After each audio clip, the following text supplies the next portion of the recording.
Hello, thank you for joining us on the news. I'm Ruth Aguwele. My sign language interpreter is Taiwo Ozoma. Let's start with the headlines. Nigeria and United Kingdom sign pact to fight cybercrimes.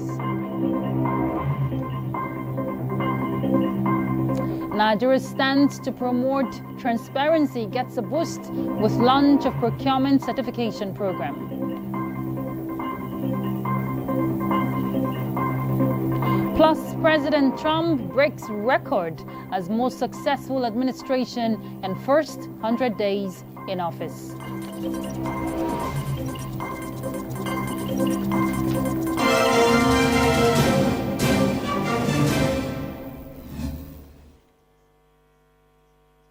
President Bola Tinubu has approved the composition of an oversight committee to organize Nigeria's hosting of the 4th African Union Micro, Small and Medium Enterprises Forum, scheduled to hold between June 23rd and 27 in Abuja. The theme of the 2025 edition of the forum is building resilient MSMEs through digital innovation, market access and affordable financing for Africa. The committee shall, among other objectives, ensure adequate planning for the successful hosting of the forum, which will feature paper presentations, panel discussions, sponsored side events, exhibitions, networking, and MSME business pitching events, and presentation of prizes to deserving Nigerian entrepreneurs. The committee is to be chaired by the Deputy Chief of Staff to the President, Ibrahim Hassan Hadeja, and Special Advisor to the President on Job Creation and MSMEs, Temitola Adekunle Johnson, will serve as the host country, coordinator and secretary of the committee. Ongoing transformation of Nigeria's public procurement system has received a boost with the launch of the Nigeria Procurement Certification Program to sustain transparency and accountability, in line with President Bola Tinubu's renewed hope agenda that is focused on purposeful leadership. Minister of Information and National Orientation, Mohammed Idris, embraced the initiative as a transformative tool that will address the challenges in public procurement. Salihu Abdullahi Gwanara reports. The birth of a unique procurement certification portal is an initiative by the Bureau of Public Procurement to enhance monitoring and oversight of public procurement, set standards to meet global best practices, and make public service transparent and accountable. This also includes partnering with the states and local governments. Together, we'll move the 54.99 trillion budget to actualization, towards giving us value, ensuring we reduce wastages, ensuring we create employment opportunities. The Minister of Information and National Orientation says this is the right thinking that is already offering digital access to procurement processes and providing effective governance in Nigeria. The introduction of this digital portal is not just a technological upgrade. It is a transformative tool that addresses some of the most critical challenges in public procurement, such as persistent bottlenecks, including suboptimal procurement practices. Now, in the past, we know that once any head of agency or any minister takes anything to the BPP, you don't really know what sample it takes. But under Dr. Adebowale, he has a time frame. The citizens of Nigeria must understand that this portal is not just a tool for government, it is also a tool for all of them to demand better services, to expect greater transparency, and to hold institutions accountable. The minister was among dignitaries at the launch of the Defense Holdings Company Limited. Here, he acknowledged the deliberate investment in the military by the renewed Hope government within the last 2 years as a promise kept in the fight against insecurity. I call on the media to please help by imbibing media literacy so that all purveyors of fake news can be identified and be punished. We cannot, of course we have press freedom Press freedom is the responsibility of every government to keep. But I want to say that freedom of expression also carries enormous responsibility. You cannot publish falsehood and think that you are doing press freedom. Press freedom is only available when you are speaking the truth. He equally re-emphasized the need for public collaboration with relevant security agencies in Abuja. Salihu Abdullahi Gwanara, NTA News. The federal government is taking the fight against cyber crimes to the perpetrators as it signs an agreement with the United Kingdom to share resources and intelligence on fighting crime. Olabode Arewa reports. The Joint Case Task Team on Cyber Crimes comprises selected judges of the Federal High Courts, the Nigeria Financial Intelligence Unit, NAPTIP, the EFCC, and the Office of the National Security Advisor in collaboration with officials of the UK Crime Division. They have been inaugurated to harmonize intelligence on cyber criminals. Cyber criminality has assumed international dimension using platforms like cryptocurrency and business email compromise, and the Federal Ministry of Justice is coordinating efforts to score to them. To Nigerians, we are building a system that will protect you, defend your right, and bring cyber criminals to justice, or you take justice to them. But we know that this is an initiative which will help support the tackling of cybercrime, will help bear down on criminals, and will add value to the Nigerian government's approach to crime. Pending the agreement, they say, is no doubt ample evidence of their determination to achieve results, working one step ahead of the criminals. Cybercrime remains one of the most complex and rapidly evolving security challenges of our time. The Joint Case Team has already commenced its work. In Abuja, Olabode Arewa, NTA News. Nigeria, we hear, is now an associate member of Global Cross-Border Rules Forum after a strategic meeting between Nigeria Data Protection Commission and U.S. mission in Abuja. Ayo Deji Makinde reports that this heralds the Network of African Data Protection Authorities Conference.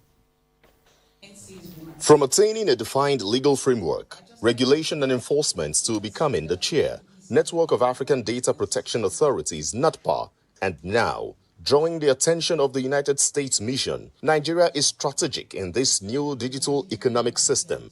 National Commissioner, Nigeria Data Protection Commission, Vincent Olatunji, is ahead of hosting the annual conference of NATPA in Abuja from May 6 to 8, highlighting achievements made in less than 2 years of operationalization since President Tinubu's nod to Data Privacy Act as an aspect of the digital economy. The United States mission in Nigeria acknowledges this, hence the strategic partnership on mutual interests, particularly the Global Cross-Border Rules Forum. Out of 7 unicorns that we have in Africa, 4 of them are from Nigeria. Who knows? Another unicorn may emerge from those that will be exhibiting at this conference too. So it's a demonstration of the readiness of this government to attract foreign direct investment, to protect the rights of our citizens and all those that are coming to do business, and also to grow the digital economy sector. This commitment enhances Nigeria's reputation as a reliable partner. It also opens new avenues for commercial opportunities between U.S. and Nigerian companies. Approximately 60% of Nigerian startups are incorporated in the United States. As Nigeria enters into the Global Cross-Border Data Privacy Rules Forum, over 2,000 participants from 30 countries have submitted applications for accreditation at the NAPDA conference in Abuja. Ayo Deji Makinde, NTA News. Nigeria's Ministry of Environment, in a move poised to elevate environmental stewardship across the nation, has launched its Environmental Standards Certification Portal. Charles Alpha reports that these initiatives are designed to significantly enhance the capabilities of professionals working with sustainable procurement, environmental and social standards across Nigeria. The Environmental Standards Certification Scheme a pioneering intervention under the Sustainable Procurement, Environmental and Social Standards Enhancement SPECS project is an initiative of the federal government of Nigeria, supported by the World Bank to the tune of $80 million. With the Federal Ministry of Environment central in the SPECS project, Project Coordinator Shitu Hussein said it aims to strengthen environmental governance, promote sustainability practice, and digital skills of environmental professionals across all sectors, be it private or public. In not too distant future, the practice of environment will be only for those that are certified. And we are moving towards that stage. The initiative underscores our unwavering commitment to strengthening environmental sustainability and ensuring compliance with global best practices. The launch of the Environmental Standards Certification Portal for the SPECS project highlights significant milestone since its inception of the project in 2019. Over 200 courses on environment, procurement and social standards have been rolled out across the 6 geopolitical zones, with 35,000 completed courses ranging from advanced certificate, diploma and bachelor degrees. If you have school start graduates who are having challenges they can build a career in any of these 3 cadres and start from the ordinary certification scheme to advanced certification scheme to postgraduate to masters and so on and so on. By the end of 2025, the SPECS project is expected to graduate over 30,000 students in environmental, procurement and social standards, with 4,000 professionals also to be certified. Charles Alpha, NTA News. The Renewed Hope Initiative, the Federal Ministry of Agriculture and Food Security and the Office of the Wife of the Niger State Governor have distributed farm inputs to more than 300 women and youths in Niger State. This is to facilitate women participation in the nation's drive towards food security and economic empowerment. Fatima Osman reports. There is a woman with disability from Mariga local government area of Niger State who prior to now grows rice and maize to enable her take care of her immediate needs. I'm very grateful to Nigeria. There are many others just like her in the categories of widows, unemployed youths and school children, among others, whose stories are about to change owing to the initiative.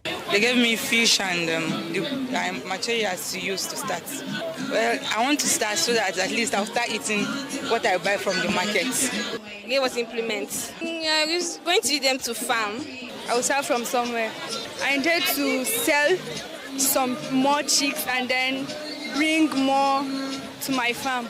This particular intervention differs as not only crops, fertilizers and pesticides were distributed, but vegetable seedlings in the likes of tomatoes and peppers too. Livestock starter packs such as fingerlings, day-old chicks and goats alongside their feeds and feeding implements were also distributed. We are strengthening every link in the chain of food production. We are also extending a hand of opportunity to our women and youth who have faced barriers to accessing agricultural support, but who hold the potential to drive innovation and growth in our farming communities. The flag off is a step, as in the days and months ahead, concerned authorities will be working hand in hand to monitor, support and celebrate the progress towards ensuring the objectives of the Renewed Hopes Initiative is achieved. In Mina, I am Fatima Usman, NTA News.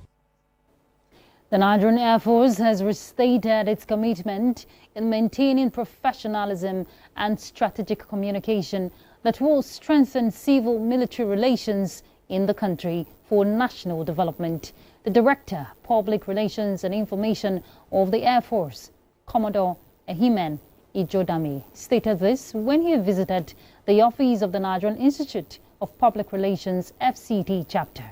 The Nigerian Air Force has over the years demonstrated steadfast commitment in fostering strong civil-military relations, recognizing that public trust and collaboration are vital to national security and stability. The spokesman of the Nigerian Air Force say it will not relent in engaging community-oriented initiatives aimed at improving civilian welfare. The Nigerian Air Force and the Nigerian Institute of Public Relations are optimistic that solidifying a strategic partnership aimed at enhancing community engagement and collaborative initiatives will go a long way in strengthening the nation's socio-economic fabric and reinforces the role of coordinated institutional efforts in driving unity. All right, let's take a break. We'll be back. Stay tuned. U.S. President Donald Trump says he's just getting started as he marked the beginning of a presidency that has shaken the world and the United States with policies which observers believe are controversial. Basking in the adulation of cheering supporters in Michigan, the 78-year-old recorded the most successful first 100 days of any administration in the history of the country, even as polls show Americans are facing a hard time. From Apanye reports. Donald Trump was inaugurated as the 47th President of the United States on January 20th, 2025, thus beginning the first 100 days of his second presidency. President Trump has so far issued a total of 12 memorandums on his first day in office. These memorandums established an America First trade policy, began a 90-day hiring freeze, with exceptions for troops, secretaries and others, require all government employees to work in office and federal remote work, prohibit federal agencies from issuing new regulations until they are reviewed and approved, pause offshore wind projects, restart efforts to enroute water from the Sacramento-San Joaquin Delta to other parts of California. Several of Trump's executive actions ignored or violated federal laws, regulations, and the Constitution, according to some legal scholars. Trump's administration officials increased their criticism of judiciary, while some Republicans in Congress called for impeachment of federal judges who ruled against Trump. As of April 29, 2025, President Trump has signed 142 executive orders, 40 proclamations, 42 memorandums, the Laken-Riley Act, a Continuing Appropriations Act, and other pieces of legislation for Congress. Trump's return to office is concurrent with the Republican Party maintaining a legislative majority in the House of Representatives and securing the Senate majority in the 2024 congressional elections, marking an overall government trifecta for the GOP for the first time since the 115th Congress in 2017 at the beginning of Trump's first presidency. Since taking office, Trump's extensive use of executive orders has drawn a mixed reception from both Republicans and Democrats. Some executive orders have tested the limit of executive authority, and others have faced immediate legal challenges. Major topics Trump has focused on include immigration reform, deportations, applying tariffs on other countries, cutting federal spending, reducing the federal workforce, increasing executive authority, and implementing a non-interventionist foreign policy. The president has reshaped relations with the world by unveiling sweeping tariffs, berating allies, and eliminating much foreign aid. Polls show that the honeymoon period that Americans historically accord presidents at the start of their term has evaporated for Trump, who has angrily dismissed the results but has tactically acknowledged that he must moderate some policies as stock market turmoil takes a toll. Trump has surrounded himself this time with unabashed loyalists and told reporters he was on track to accomplish all his second-term goals. Unlike most presidents, Trump has focused more on energizing his base than broadening his appeal, and many supporters are still with him.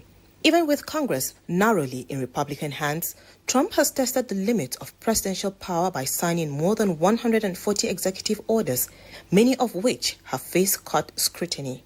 He has sought to end birthright citizenship, which is guaranteed by the U.S. Constitution, and Musk has summarily asked billions of dollars appropriated by Congress. Frama Panyi, NTA News.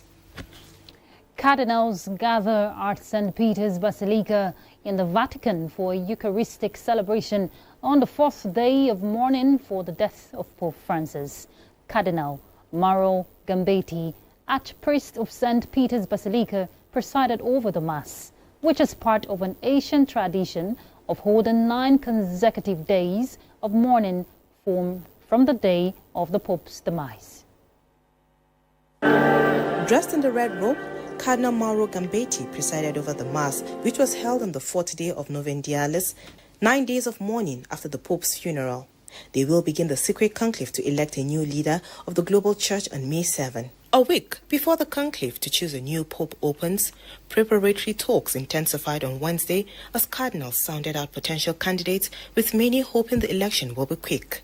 More than 180 princes of the church met behind closed doors in their 7th meeting since Pope Francis died on April 21 to discuss what they want from the next leader of the world's 1.4 billion Catholics. After discussing issues such as child sex abuse in the church and the institution's role in the modern world earlier in the week, talk turned on Wednesday to the Vatican's finances. On Monday, May 5, 2 days before the conclave, officials and staff taking part in the conclave will gather at 5:30 p.m. to sign an oath to secrecy. The conclave begins at 4:30 p.m. following a prayer at the Vatican's Pauline Chapel. Cardinals will walk in procession to the Sistine Chapel before taking their oath of secrecy. They will vote 4 times a day until 2/3 of them, at least 89 cardinals, agree on a single candidate. The conclave will last until a new pontiff is elected. Cardinals wear different garments depending on whether they are from the Latin or Eastern churches. The Vatican says those in the Latin church will don a red robe with sash, rosette, mozzetta, pectoral cross with red and gold cord, ring, zucchetto, that is a cap, and biretta, while those in the Eastern Church will wear their own choir dress. Each cardinal will wear an accreditation badge around his neck to help identify them as electors. While it took almost 3 years to appoint Pope Gregory X in the 13th century, the longest conclave to date, modern gatherings are usually a matter of days. Both Francis and his predecessor, Benedict XVI, were elected after 2 days of voting. The previous 2 conclaves, held in 2005 and 2013, lasted just 2 days. However, Swedish Cardinal Anders Arborelius said on Monday that the coming ballot may take longer, as many of the cardinals appointed by Pope Francis have never met each other. Frama Pani, NTA News. Working towards a Nigeria of everyone's dream, strengthening the rule of law, advancing gender inclusion and accelerating infrastructure development across the nation is of utmost priority of President Tinubu's administration. Minister of State for Works, Mohammed Bello Goronyo, said this when he played host to a delegation from the Nigerian Bar Association, Sokoto branch, and the NBA Women's Forum, who paid him a courtesy visit. Usman Zubairu reports. Visit was to foster the spirit of mutual respect and collaboration, with discussion centers on strengthening partnership, building capacity, and advancing shared national goals. Welcoming the delegation, the Minister of State for Works, Bello Mohammed Goronyo, who is a member of NBA Sokoto branch, described the association as his first family and praised their dedication to legal excellence and national development. He noted that the Tinubu's administration's renewed core agenda is firmly rooted in justice, equity, and inclusive governance. He emphasized the administration's belief in harnessing the potential of all citizens, regardless of gender, to build a prosperous Nigeria. President is well committed to the renewed agenda, and we as his good soldiers continue to support you and promote whatever you are doing for the interest of Nigerians. Speaking on behalf of the NBA Women's Forum, State Lead Aisha Abdullahi Ilu highlighted the forum focus on creating an enabling environment for female legal professionals and advocating progressive legal reforms that would benefit Nigerian women. Because of disparity we might have, we may encounter here and there in the society, and the Women Forum is there. So we look at the in-house crisis that women face, the discriminations, the hidden biases that women face in the legal profession, in the judicial, and even female lawyers in the academics. So that is what we basically address as lawyers, and to see how we can empower women for success in their various chosen careers. The Minister and NBA Women Forum Sokoto branch pledged to bridge the gap between public institutions and civil society groups in the pursuit of justice, accountability, and good governance. Usman Zubairu, NTA News. The federal government has declared Thursday, May 1st, 2025 as public holiday to mark this year's Workers' Day celebration. Minister of Interior Olubunmi Tunji-Ojo, who made the announcement in a statement, praised Nigerian workers for their diligence and sacrifice, describing their efforts as the bedrock of national greatness. And that concludes the news. Thank you for your time. I'm Ruth Aguwele. My sign language interpreter is Taiwo Ozoma. Bye.